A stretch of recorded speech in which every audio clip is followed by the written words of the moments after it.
Sukad dekada 80, dakong kahibulungan sa mga molupyo sa lungsod sa Boljoon, Cebu ang kalit nga pagkawala sa mga pulpit panels sulod sa ilang simbahan.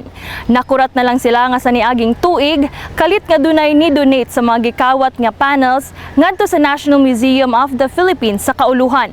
Apan karon, dakong kalipay sa mga taga Boljoon nga nahibalik na gyud ang mga panels nga gipanag-iya sa ilang parokya. Niadtong Huwebes, Marso 13, formal na nga gi-turnover ang upat ka pulpit panels ngadto sa Roman Catholic Archdiocese of Cebu. Sa iyang kalipay, misaad si Cebu Archbishop Jose Palma nga siya muwali sa pulpito sa simbahan sa Boljoon. We can do justice to much effort that has been done so that these panels can go home to Boljoon. So when we celebrate Mass there, I will preach from the pulpit. The joy of seeing this would really tantamount to saying, Lord, no, what a beautiful conclusion to my stay in Cebu. No? Ang grupo sa Kalahi Environmental Consultancy Services mao'y ni-conserve sa mga materyales sa mga panels. We cleaned the panels, we consolidated, meaning that all the falling materials, we glued them in a certain manner, and then we recolored the material, and then finally we varnished and also put beeswax at the end. Ug pagkaugma, kini gibiyahe pinaagi sa usa ka motorkada paingon sa lungsod sa Boljoon, habagatang bahin sa probinsya sa Cebu. Atong naabtan sa border sa maong lungsod, ang mga Boljoonanon nga sayo pa lang sa buntag, nag-atang na sa kadalanan aron mosugat sa mga pulpit panels. Nagkadaiyang pakulo ang ilang giandam, dunay nagdala og mga flaglets, dunay banda, ug duna poy ni bida sa maanindot nga huni sa ilang brass band.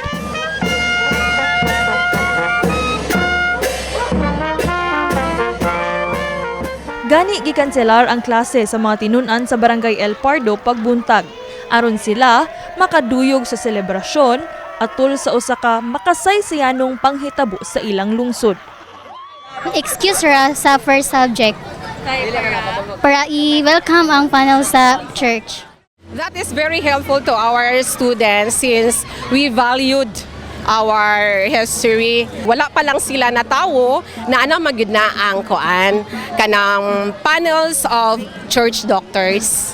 And before, ang tanan nga mga students ipaadto sila sa church, then ipakita nga mao gyud ni ang hitsura sa ato ang panels nga naa sa pulpit, wherein way back 1970s, 1960s, ang mga pari adto man na sila magwali ibabaw sa koan dito sa taas sa pulpit. Munang naami diri karon kay nag-usa sa kalipay pagsugat sa ato ang pulpit panel nga nawala sulod sa 30 ka tuig, ma'am.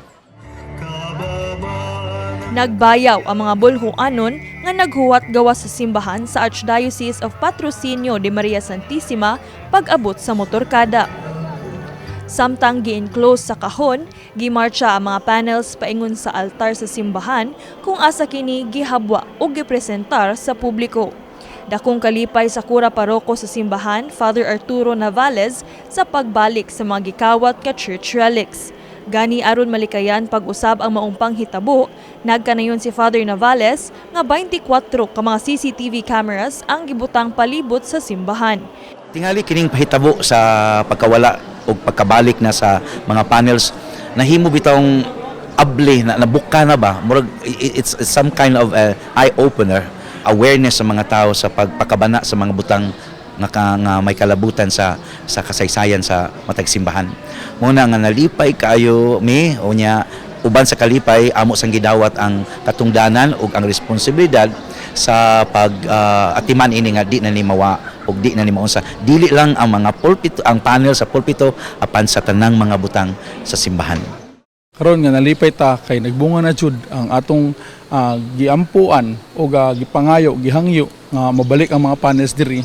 Ako nag-awhag kanya natong tanan nga taga Boljoon nga ato ning ampingan o magbinantayan pa kita para di na ni mausab nga mawala ang mga panels sa pulpito. Ang Secretary sa Department of Tourism, Cristina Garcia Frasco, may pasalig sab nga magpadayon ang ilang pagsuporta sa LGU sa Boljoon kalabot sa turismo sa lungsod. Hilabi na karon nga gipanlantawan nga mas mudaghan ang mga turista nga mobisita dinhi.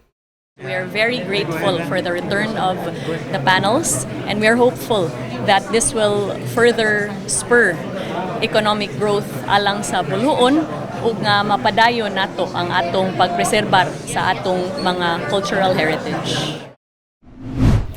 Dunay public viewing ang mga pulpit panels sugod sa Marso 14 hangtod 18 sa di pa kini hingpit nga itaod pagbalik sa pulpito sa simbahan.